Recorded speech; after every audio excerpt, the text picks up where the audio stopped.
الله من الشيطان الرجيم. بسم الله الرحمن الرحيم. ولوطا إذ قال لقومه أتأتون الفاحشة ما سبقكم بها من أحد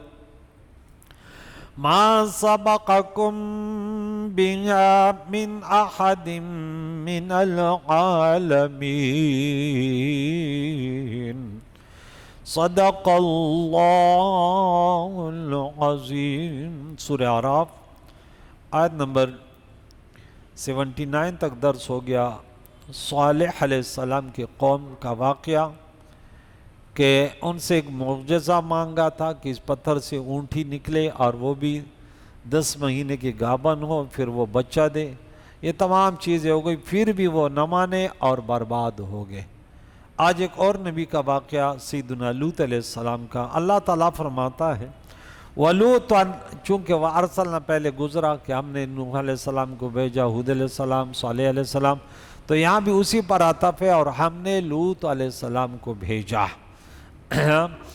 اور جب قوم میں آیا تو اذ قال لقومی، جب اپنے قوم سے فرمایا. اب جو بھی انبیاء علیہ السلام آتے تھے، جو بیماریاں اللہ کے ناراضگی کے ہوتے، سب سے پہلے یہ بتاتی ہے یہ بیماریاں اس میں بربادی ہے. تو فرمایا اتاتون الفاحشۃ، تمہارے اندر اغلام بازی کی جو لڑکوں سے بدکاری کرتے ہو کیا. تو فرمایا اے میری قوم، کیا تم ایسے بے حیائی کرتے ہو جو تم سے پہلے جہان والوں میں سے ما سبقکم، اس پر سبقت نہیں کی تم سے کسی ایک نے، پورے عالمین میں سے یہ بیماری کسی کے اندر نہیں آئی. کتنے قومیں پہلے گزری، بولو تم واحد قوم ہو تمہارے اندر یہ بیماری ہے.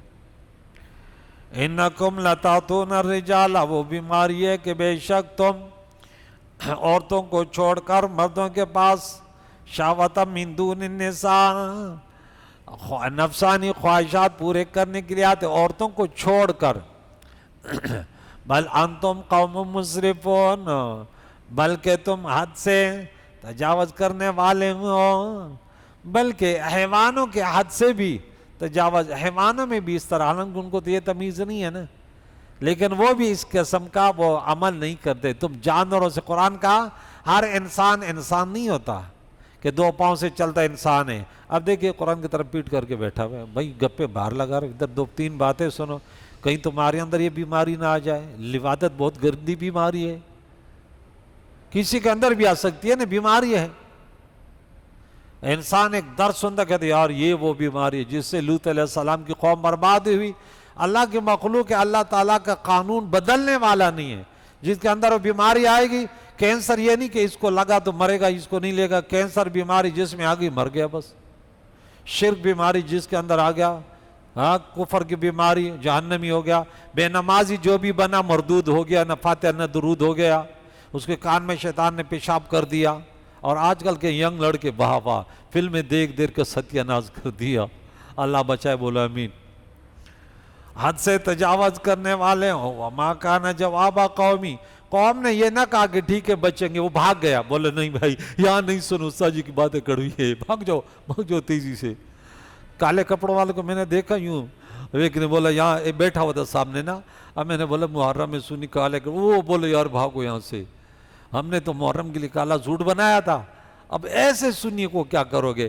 یہ وہ سنی ہے جس کو ہم کہتے سن، سن ہے، سم بکمن ہے، نام سنی ہے، اور نام جو ہے نا وہ دوسرا لفظ نہیں بولتا پشتو کے، بڑا خطرناک ہے.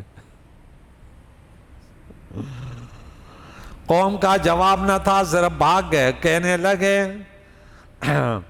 اس قوم نے صرف یہ کہا اللہ کیا، وما کان جواب قوم کا جواب نہیں تھا الا ان، مگر یہ قالوا کا اخرجوہم، نکالو انہیں، لوط علیہ السلام ان کے پیروکاروں کو اپنے بستی سے، من قریتکم انہم اناس، بے شک یہ لوگ ہیں، یتطہرون پارسا لوگ ہیں، پاکی کو پسند کرتے، ہم تو گندے ہیں ہمیں چھوڑیے.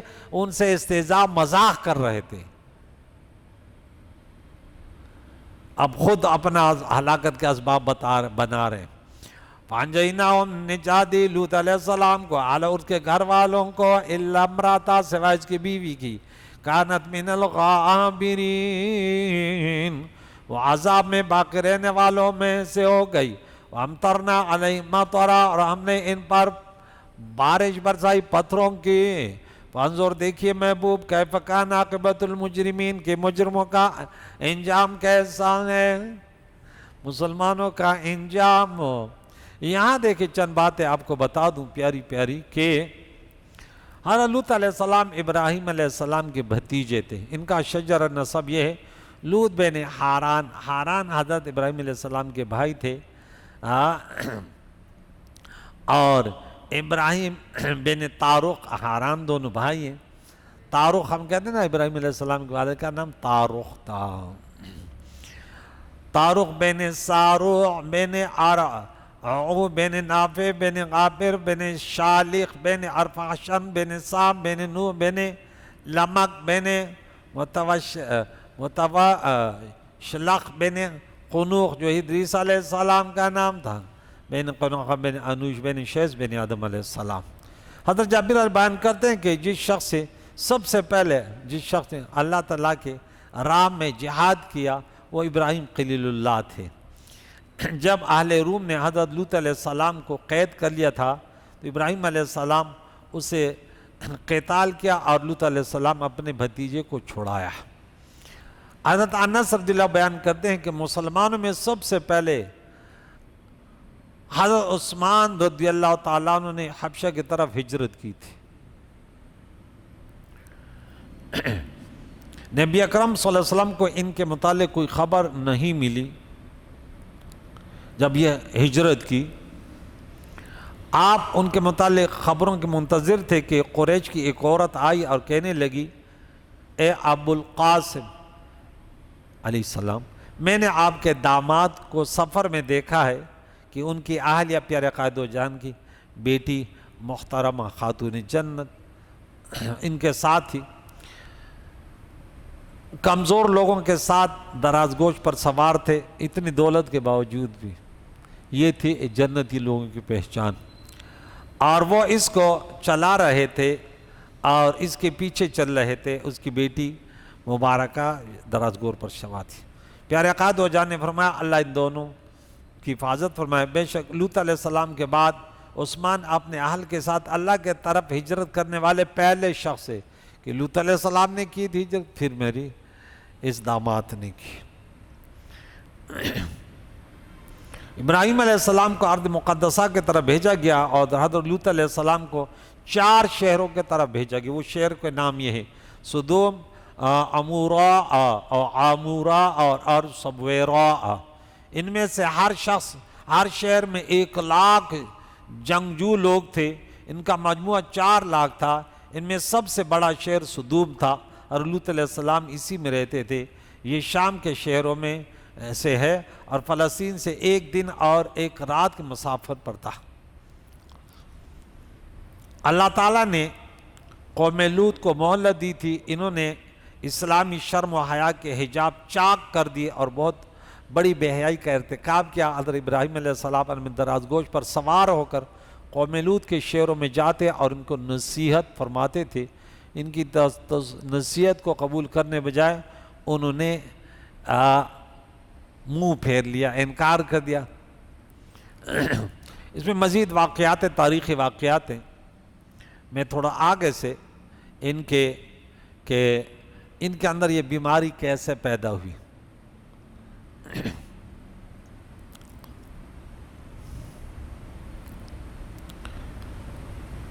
لوط علیہ السلام کے پاس یہ فرشتے آئے ادھر اس کی بیوی نے ان کو اطلاع دی وہ آئے لوط علیہ السلام نے کہا کہ کیا کر رہے ہو تمہیں سے کوئی عقل مند نہیں ہے میری بیٹی ہے ان سے نکاح کرو تم یہ کیا کر دو نے بولا آپ جانتے ہیں اچھی طریقے سے اب یہ بیماری آئی کیسے یہ بیچ میں بھی واقعات میں نے چھوڑ دی حضرت لوط علیہ السلام کی قوم میں عورتوں کی بجائے مردوں سے نفسانی خواہشات پورے کرنے کی ابتدا اس طرح ہوئی کہ ان کے باغات میں پھل تھے اور ان کے کچھ پھل باغات سے اور ان کے گھروں سے باہر لٹکے رہتے تھے ایک بار ان کے ہاں قحط پڑ گیا اور پھلوں میں کمی ہو گئی انہوں نے آپس میں مشورہ کیا قوم لوط نے کہ جو پھل باہر لٹکے ہوئے ہوتے ہیں اور تم مسافروں کو ان کے کھانے سے منع کر دو تو تمہارے لیے کشادگی ہو جائے گی، پھل بڑھ جائیں گے، ان کے کھانے والے پھل بچ جائیں گے۔ انہوں نے سوچا کس طرح منع کریں، پھر انہوں نے یہ قانون بنایا کہ جو مسافر بھی پھل توڑے گا اس کو ان کے ساتھ نکاح کرنا ہوگا اور اس کو 4 درہم جرمانہ بھی دینا ہوگا، ہم دولت مند ہو جائیں گے۔ اس طرح وہ ڈریں گے، نہیں کریں گے۔ اللہ اکبر۔ اس طرح تمہارے پھل محفوظ رہیں گے، یہ ان کا مشورہ تھا، اور یوں ان کو ہم جنس پرستی کی لت پڑ گئی، اور یہ وہ قبیح فعل تھا جو ان سے پہلے دنیا میں کسی نے نہیں کیا۔ قوم لوط میں ایک اور بھی ہے کہ اس عمل کی ابتدا کی دوسری وجہ یہ ہے کہ ایک دن ان کے مردوں کے پاس شیطان انتہائی خوبصورت بچے کی شکل میں آیا اور ان کو اپنے ساتھ اس عمل کی دعوت دی۔ انہوں نے اس کے ساتھ یہ عمل کیا، پھر اس کے عمل کی لت پڑ گئی، یہاں سے بربادی ہو گئی۔ لوط علیہ السلام اور نوح علیہ السلام کی بیوی دونوں اپنے شوہروں کے خلاف تھی، بدکار نہ تھی لیکن دوسرے اعمال میں ان کے ساتھ تھی، زناکار نہیں تھی۔ یہ علماء نے یہاں پہ لکھا ہے۔ حضرت حسن بیان کرتے ہیں کہ رسول اللہ صلی اللہ علیہ وسلم نے فرمایا قوم لوط کی 10 عادتوں کی وجہ سے وہ ہلاک ہو گئی، اس کو ہلاک کر دیا گیا، اور میری امت میں ان سے ایک عادت زیادہ ہوگی۔ اب خوف ہونا چاہیے، خطرہ ہونا چاہیے، ہمیں سوچنا چاہیے۔ ہم جو قرآن کو سن کے بھاگتے نا، اور پھر محلے میں یہ عجیب ہے کہ جاسوسی بھی کہتے امام سے درس کرتے ہیں، اس کو ہونا چاہیے منع ہو، بس صرف حالی بریانی کی بات کرے۔ باقی آپ کو مجھے حیرت ہوتی ہے کہ یار یہ کون سے کلمہ گو مسلمان ہیں، ایسی سازشیں۔ ایک کو میں نے بولا یار اس کے منہ پہ تھپڑ مارتے نا، میرے سامنے ذرا آ کر بول لے تو دیکھا ہے کہ تو کیوں کرتا ہے؟ بھائی دنیا میں بہت سارے لوگ سنتے، ہم اپنا فرض پورا کرتے ہیں کہ جو یہ بیماریاں جن کے اندر ہیں ان کو ہدایت ملے، مگر ایسوں کے لیے تو میرے زبان پر اکثر وہ نہیں آتی۔ میں تو بہت ہی بیماری والوں کو میں کہتا ہوں کہ ایسے برباد ہو کہ دنیا اس کا نظارہ دیکھے۔ تو کلمہ رسول اللہ کا پڑھتے ہو، عمل لوط کی قوم کا کرتا ہے۔ تو قوم لوط کے اندر 10 بیماریاں تھیں۔ کیا تھیں؟ ان کے مرد ہم جنس پرست تھے، نمبر 2، اور غلیل سے شکار کرتے تھے، نمبر 3، کنکریاں مارتے تھے، نمبر 4، حمام میں کھیلتے تھے، نمبر 5، دف گانا بجانا بجاتے تھے، نمبر 6، شراب پیتے تھے، نمبر 7، داڑیاں کٹواتے تھے، داڑھی منڈے ہوتے تھے اور مونچھیں لمبی رکھتے تھے۔ جو علماء مونچھیں لمبی رکھتے وہ بھی ان کے لیے بہانہ ڈھونڈتے، کبھی کیا کہتے کبھی بھئی حدیث میں مونچھوں کو پس کرو، بات ختم ہو گئی بس۔ نمبر 8، سیٹیاں بجاتے تھے۔ مشرکین کی بھی ایک صفت ہے، نے کہا وَمَا صَلَاتُ مِنَ الْبَيْتِ إِلَّا مُقَامٌ وَتَصْدِيَةٌ، یہ ان کی نماز ہے۔ آج کل عیسائیوں کے چرچوں میں دیکھو یہی ان کی نماز ہے اور وہ عبادتیں ہوتی ہیں۔ اللہ مسلمانوں کو بچا، ورنہ ان کے بھی جا بجا ڈول ڈمکے لگے رہتے ہیں اور لوگ وہاں سب جمع ہو جاتے ہیں، مرد عورتوں کا بازار گرم ہوتا ہے۔ اہل سنت و جماعت ان سے منع کرتے ہیں۔ نمبر 9، ریشم پہنتے تھے، اور میری امت میں ان سے ایک زیادہ عادت ہوگی کہ عورتوں سے جنسی خواہش پوری کریں گی۔ اللہ اکبر کبیر۔ اس کی حکمت ہے، ان کی قباحت کیا کیا وہ ہے، نقصانات ہے وہ بھی بتائے کہ یہ نقصان، یہ نقصان، یہ نقصان۔ رب کریم نے فرمایا جا بجا اسی لوط علیہ السلام کے واقعہ کا ذکر آئے گا۔ یہاں چند حدیث آپ کو سنا دیتا ہوں بس عمل لوط سے۔ عبداللہ بن عباس رضی اللہ تعالیٰ عنہ بیان کرتے ہیں رسول اللہ صلی اللہ علیہ وسلم فرمایا جن لوگوں کو تم قوم لوط کا عمل کرتے ہو پاؤ تو فاعل اور مفعول دونوں کو قتل کر ڈالو۔ حضرت جابر رضی اللہ بیان کرتے ہیں رسول اللہ صلی اللہ علیہ وسلم نے ارشاد فرمایا مجھے اپنے امت پر جس چیز کا سب سے زیادہ خوف ہے وہ قوم لوط کا عمل ہے۔ لوطی بنیں گے، لوطی میری شکل لوتی کو جہاں بھی دیکھو نا، تقریر کرو نا ایسے بیٹھے ہو، پھر ان کے آنکھیں دیکھے کیسے جھکتی ہیں۔ علماء کو اللہ نے پاور طاقت دی کہ وہ کھل کر بیان کرے۔ اکثر 2 نمبر بیٹھ جاتے تو وہ کہتے ارے مجھے پیسے دو۔ کچھ تو ایسے ہوتے ہیں، وہ تو کہتے کہ جمعہ کی نماز میں بھی کوئی ایسے وہ قائم کروں کہ لوگ نوٹ اٹھا اٹھا کے میرے پاس ہے۔ اب کڑوی باتیں کریں، بیمار بیٹھے ہوئے،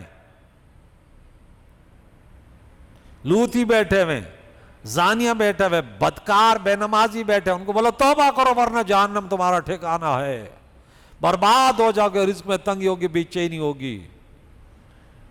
پھر اسرائیل ظلم کریں گے اور تم فریاد کرو گے، اللہ فریاد نہیں سنے گا۔ اور جابر بن عبداللہ رضی اللہ تعالیٰ عنہ بیان کرتے ہیں، رسول اللہ نے فرمایا جب اہل ذمہ پر ظلم کیا جائے گا تو دشمن کی حکومت ہو جائے گی۔ ہمارے ملک میں جو رہتے ہیں لے کر اجازت لے کر ان پر ظلم نہیں کرنا، جو کوئی بھی ہم ان کے مال جان عزت سب کی حفاظت کرتے ہیں۔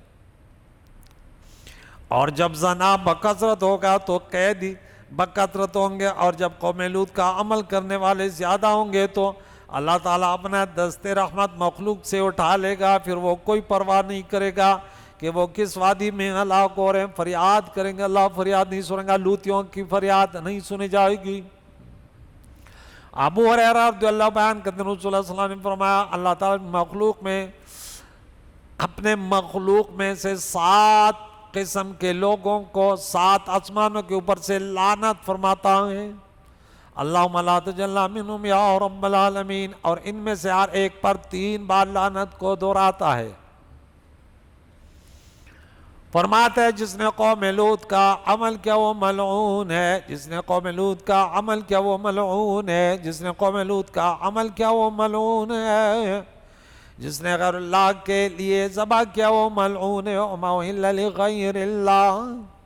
آج لوگوں نے دوسرا معنی بنا لیا، بولے سال ثواب کے لیے جو ہوتا ہے یہ بھی غیر اللہ کا ہے، انا للہ و انا الیہ راجعون۔ 4 مقامات یہ دیکھ لیا کریں، سورہ بقرہ میں 173 اور سورہ مائدہ میں آیت نمبر 3 میں، اور سورہ انعام میں آیت نمبر 145 اور سورہ نحل میں آیت نمبر 115 میں۔ 1400 سال کی تفسیریں بھی دیکھ لیا کریں، مولویوں کو اتنے نہ سنیں، جھوٹے بھی بیٹھے ہوتے ہیں، اپنی دکانداریاں کر رہے ہوتے ہیں۔ جو غیر اللہ کی تعظیم کے لیے کرے، غیر اللہ کے نام پہ، جیسے بسم اللہ، بسم اللہ العزات، یہ مردار ہے، حرام ہے، کافروں کا مذبوحہ ہے۔ مسلمان اس طرح کا ذبح نہیں کرتا۔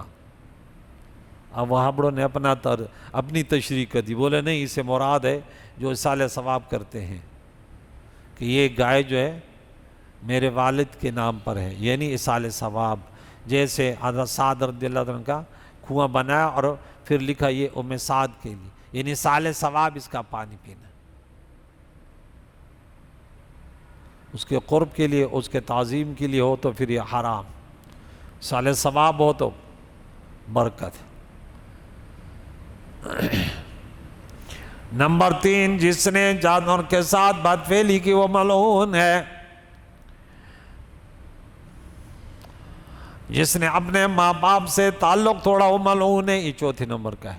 جس نے ایک عورت اور اس کے بیٹی کو ایک نکاح میں جمع کیا وہ ملعون ہے، یہ نمبر 5۔ نمبر 6، جس نے اللہ کی حدود کو بدلا وہ ملعون ہے۔ جس نے اپنے آپ کو اپنے مالکوں کے غیر کی طرف منسوخ کیا، میں فلاں کا بیٹا ہوں۔ ایک حدیث اور سنا دو، ابو ہریرہ اللہ بیان کرتے ہیں حضور صلی اللہ علیہ وسلم نے فرمایا 4 شخص ایسے ہیں جو اللہ کے غضب میں صبح کرتے ہیں اور اللہ کی ناراضگی میں شام کرتے ہیں، اللہم لا تجعلنا منہم یا رب۔ میں نے پوچھا یا رسول اللہ وہ کون ہے علیہ السلام؟ آپ نے فرمایا وہ مرد جو عورتوں کی مشابہت کریں اور وہ عورتیں جو مردوں کی مشابہت کریں۔ مرد عورتوں کی مشابہت، عورت مردوں کی مشابہت، یہ 2 ہو گئے۔ نمبر 3، اور جو لوگ جانوروں سے بدفعلی کریں۔ نمبر 4، اور جو لوگ مردوں سے خواہش پوری کریں۔ یہ 4 افراد ہیں، ان پر اللہ کا غضب ہے۔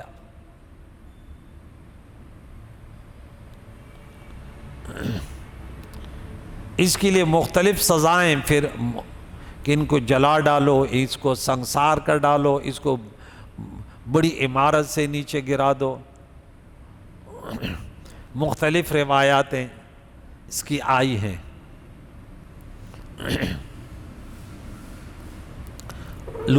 حضرت علی کرم اللہ وجہہ نے لوطی کو سنگسار کیا. مختلف روایات اس میں موجود ہیں. کریم مولا سے دعا ہے کہ جو لوگ اس میں مبتلا ہیں اللہ موت سے قبل انہیں توبہ کی توفیق عطا فرمائے.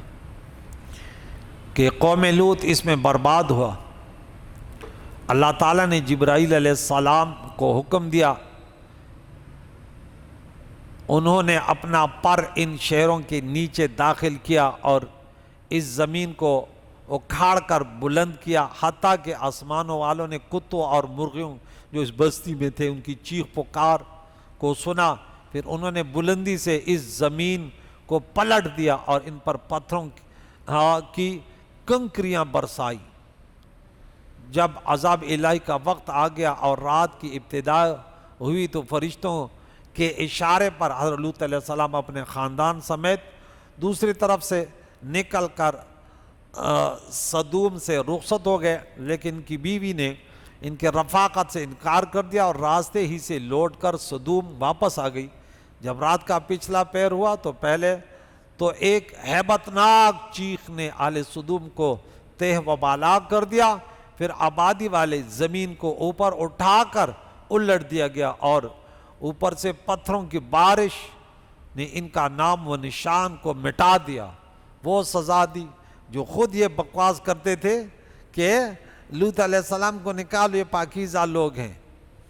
تو یقیناً کسی بیماری سے کسی قوم کو روکنا بڑا مشکل کام ہے، لیکن اللہ تعالیٰ علماء کو توفیق دے کہ امر بالمعروف کے ساتھ نہی عن المنکر اور کھل کر کرے، خواہ اس کے بدلے میں عوام پتھر کیوں نہ مارے. اللہ تعالیٰ علماء کو اپنے فرائض سر انجام دینے کی توفیق عطا فرمائے. وصلی اللہ تعالیٰ علی خیر خلقہ محمد وعلی آلہ واصحابہ اجمعین برحمتک یا رحمت.